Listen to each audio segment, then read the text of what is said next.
Hello subscribers, subscribettes, and those of you who wandered in by accident. This video is actually a response to a video by Dan Brown, aka Not That Dan Brown, aka Pogobat, which is in turn a response to a video by The Gears Keep Turning. I will link to both of these videos down below so you can check them out and have some idea what I'm talking about. Before I even begin to set books and films upon one another in a vicious fight to the death, let me start by showing you this clip and then clutching my heart in horror. First and foremost, a movie is a source of entertainment. It is there to entertain us and make us enjoy ourselves. A book, on the other hand, although entertaining, is a vessel to tell a message. Whoa, whoa, whoa. Films are for entertainment and books are for a message? No, no, no.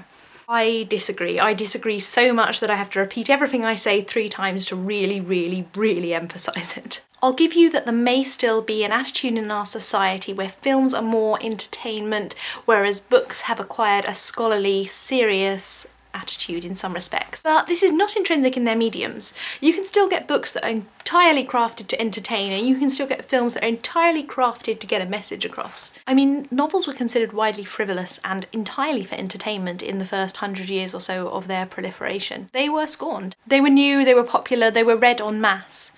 Well, they were read more en masse than poetry and history. Isn't that just an extension of what's happening now with films? It takes a while for anything to become accepted in academic eyes. It takes some well-respected backers, like in the case of novels, Samuel Johnson. It takes some academic studies, and it takes some courses being allowed in red brick universities. Both mediums, that of film and that of text, can just as easily be turned to telling a message or for entertainment purposes. It depends on what the writer chooses to do and how the audience appropriates it. So let's move swiftly from that to my case of why you should always read the book first.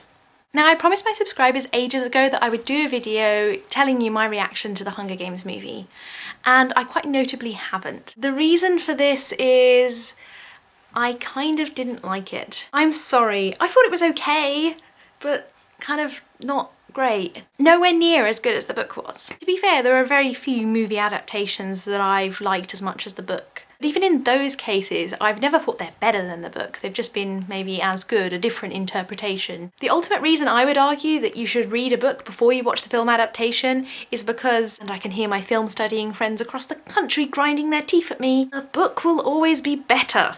Let me quickly qualify myself and say that I'm not saying that all books are thus better than all films. However, I am saying that any story that was originally crafted to fit a book will never fit right in a film unless it's changed dramatically. There are 2 reasons I feel justified in saying something so controversial. Firstly, a film has so many more constraints than a book.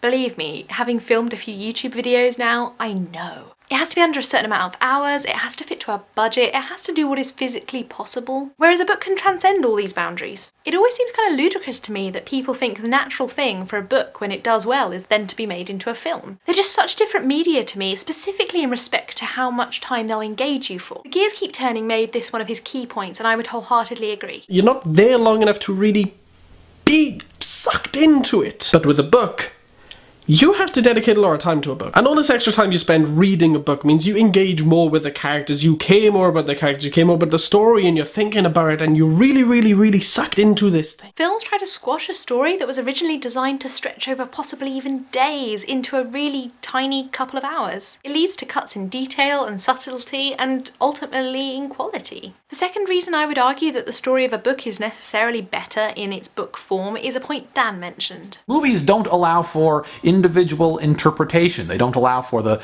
viewer to project elements of their own life onto the story. Books allow for interpretation. It's a big point you will be slapped around the face with if you ever study literary theory. The text is a single thing, the squiggles on a page.